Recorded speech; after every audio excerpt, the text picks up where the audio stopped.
for my snap. I said open your green app. Boy, it's Prissy 419. Don't forget the $sign. You want this ass daddy? Well, I need the cash daddy. Want me to twerk it, popping it perfect. You better cash that. What up, you guys? So it's your girl Prissy, aka Miss Inconsistent herself, and I'm just back to show you guys how I transform my niece's bathroom from this to a marble countertop on a budget. So it was really simple, and all the tools I got was from Countertops.com and Walmart. So I started off by first prepping the area, and I simply did that by just taping these little plastic bags. They're like for painting and stuff. I just taped that around the base of the countertops, like covering the drawers and stuff like that. And then I taped it also around the side.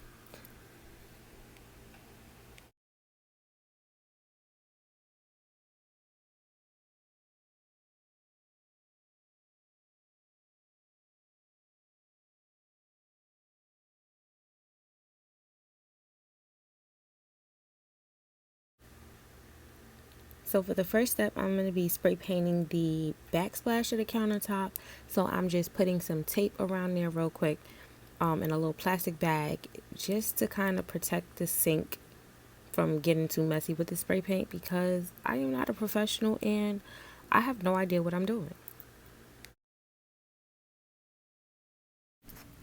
And if you are somebody like me who does not know what they are doing, let me tell you, spray painting is not as easy as it seems. Like, you have to be like the same distance away, or you're gonna have like all types of like streaks and whatnot. And yeah, it was driving me crazy, but this is how it came out.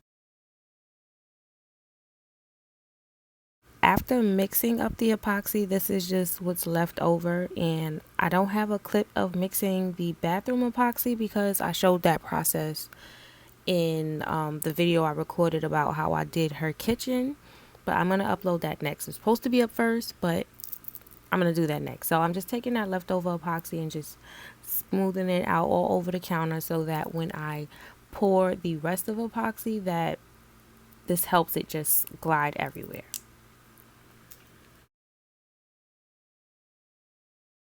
So this right here is the moment of truth, and I am just going in different kind of patterns and zigzags and stuff, and just pouring that epoxy everywhere and just going with the flow. I'm trying to create like a marble pattern, but at the same time I'm just going with the flow.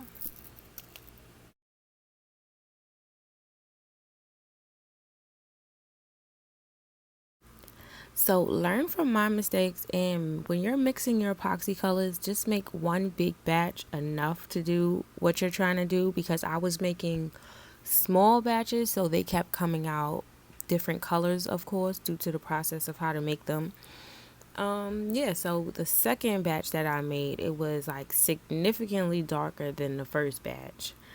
So I kind of had to like work around that. So yeah, mix your colors in bigger batches.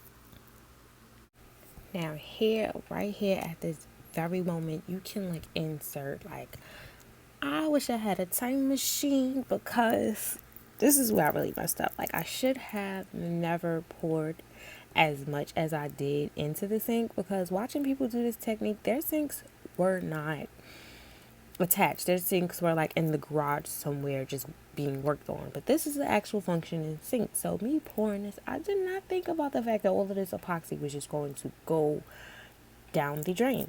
So immediately I realized what was happening, and here I am trying to get the paint brush to like scoop it out or whatever, because it was all bad.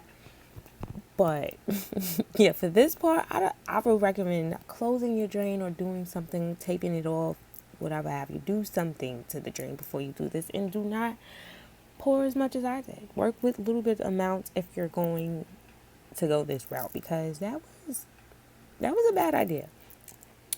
But yeah, you see me, and then her little drain thing doesn't even work, so I couldn't even close it. Like, I was panicking at this point, needless to say.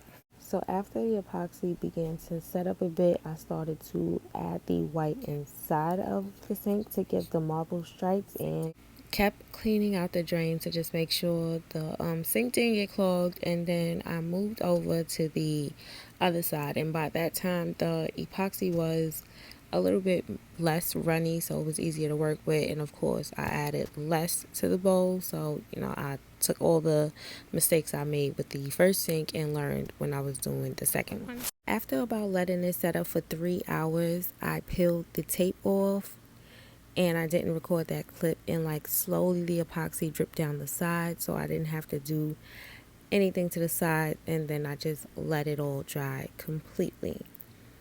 But again, you can see that clip in the kitchen renovation I did. So I hope you guys like this, and this is the final product of how it came out. I think it came out really good for only my second time doing like this marble epoxy countertop thing.